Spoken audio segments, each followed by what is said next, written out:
Bonjour, je suis heureuse de vous retrouver dans cette vidéo et cette fois je vais vous parler de la pleine lune en Scorpion qui aura lieu le 1er mai à 19h23 heure de Paris. Alors, je vais vous partager la carte du ciel pour vous permettre en même temps de suivre mes explications. Alors si on se concentre essentiellement sur cette pleine lune en Scorpion, sur les aspects auxquels elle est reliée, je veux dire. Bon, évidemment, elle est en opposition au Soleil en Taureau, à 11 degrés dans chaque signe. Ce qui veut dire que d'un côté, avec le Soleil en Taureau, il y a une énergie très forte centrée sur l'ancrage.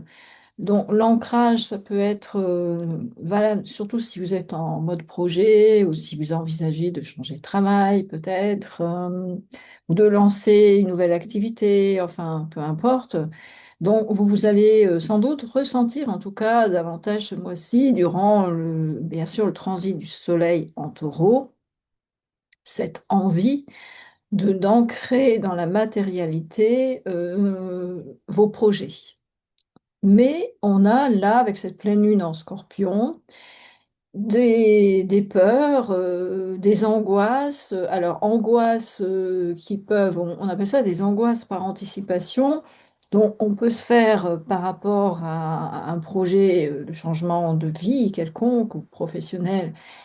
On peut se faire un scénario catastrophe sous l'opposition entre ce soleil en taureau et cette lune en scorpion qui va justement faire ressurgir des tréfonds de notre inconscient des vieilles peurs, ou ça peut réveiller aussi des angoisses par anticipation qui sont liées à des échecs précédents.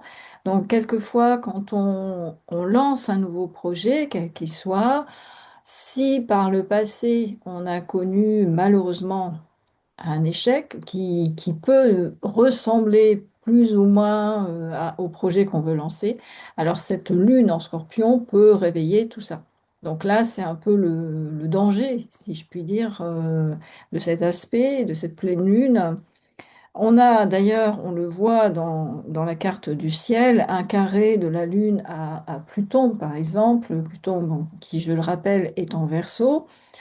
Ce carré, ça peut aussi réveiller encore plus cette peur du changement, puisque Pluton en Verseau agit comme, je l'indique d'ailleurs si ça vous intéresse dans la formation gratuite que je propose sur les changements suscités par Pluton en Verseau et Saturne-Neptune en Bélier.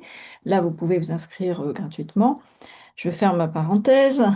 Et donc, je disais, Pluton en Verseau, de façon très globale, va en tout cas agir sur notre inconscient, puisque c'est une planète lente et qui va justement modifier notre façon de percevoir à la fois notre position au collectif, puisque le Verseau évoque l'énergie, disons, l'impact, c'est une planète transpersonnelle, qui a un impact général sur une communauté, sur une société, mais en même temps, le Verseau modifie aussi notre créativité, puisque son maître est Uranus, et par conséquent, on peut avoir, je ne sais pas si vous le sentez en ce moment, personnellement, je le sens très fort, puisque c'est sur ma maison 1, donc vraiment une évolution de nos envies de créer quelque chose. Et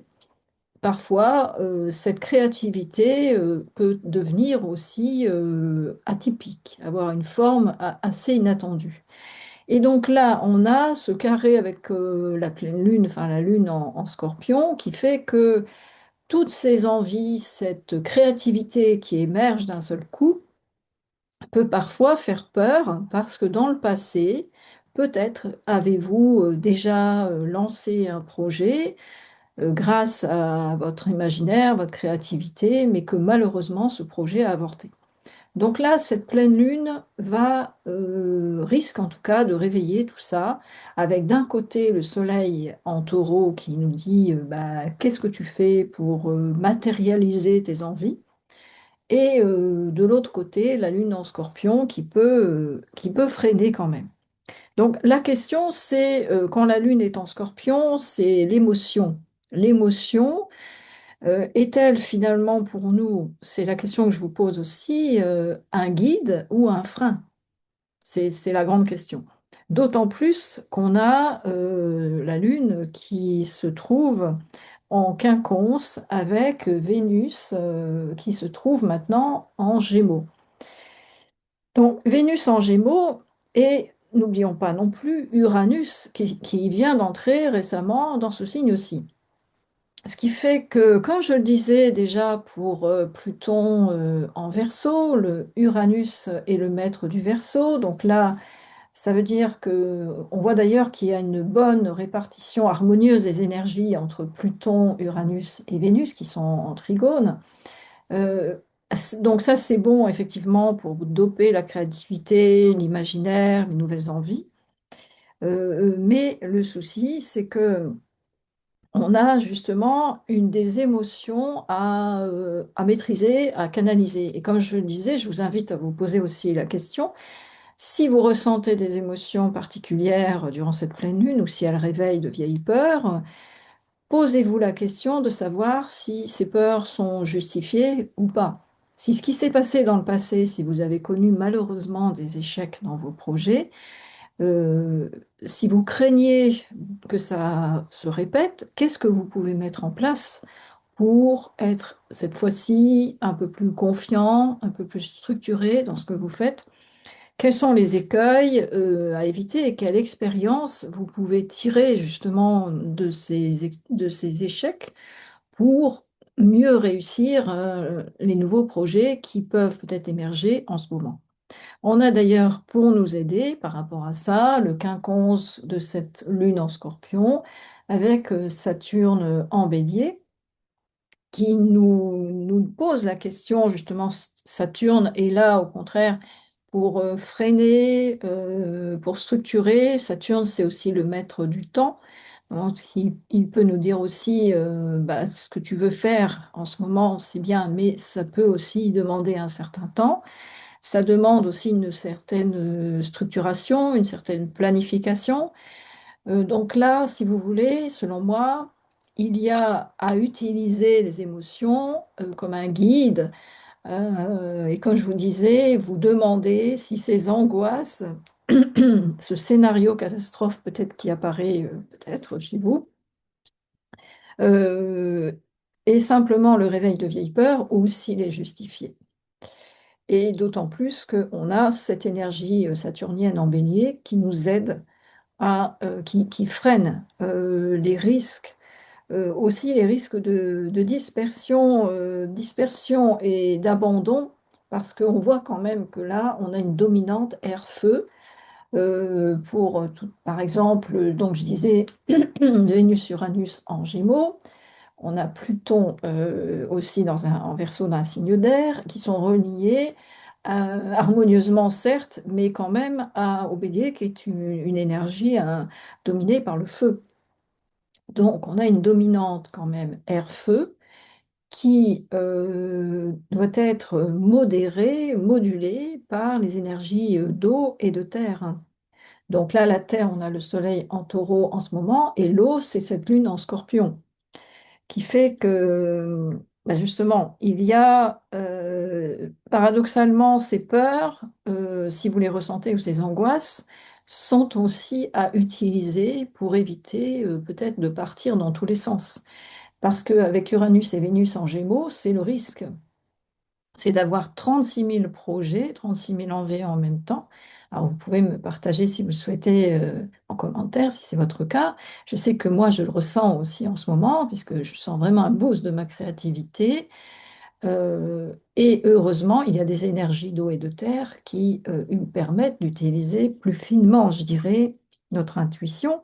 Alors, on a par exemple la Lune en Scorpion qui se trouve en trigone avec Jupiter en Cancer qui va nous aider à suivre d'une part, comme je pourrais dire, les élans de notre cœur, avec Jupiter en cancer, c'est ça, en fait, c'est le cancer symbolise aussi souvent l'enfant intérieur, donc c'est suivre les élans de notre enfant intérieur Et en même temps, je parlais des émotions tout à l'heure, donc il y a les émotions désagréables, comme on dit, mais il y a aussi des émotions agréables, bien entendu.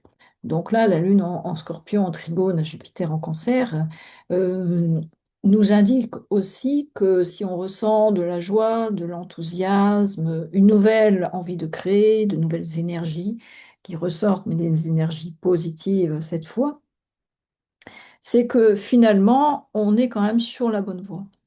Et enfin, pour terminer avec cette analyse, il y a aussi Neptune qui est en Bélier, qui est bien positionné, puisqu'il est en sextile à la fois avec Vénus et Uranus en Gémeaux, dont j'ai parlé tout à l'heure, et Pluton en Verseau. Donc, si je traduis, pour moi, ça voudrait dire bah, justement, faites confiance à vos envies et à vos rêves, à vos intuitions, si vous en avez qui émergent en ce moment. L'intuition passant aussi par le corps. Donc, c'est quand vous songez à un projet, que ressentez-vous comme sensation même corporelle, puisque en plus, ça fait écho au soleil en taureau en ce moment, pour savoir si ce que vous voulez mettre en place est juste ou pas, si vous ressentez des tiraillements ou des crispations corporelles. Donc là, il y a peut-être des choses à travailler.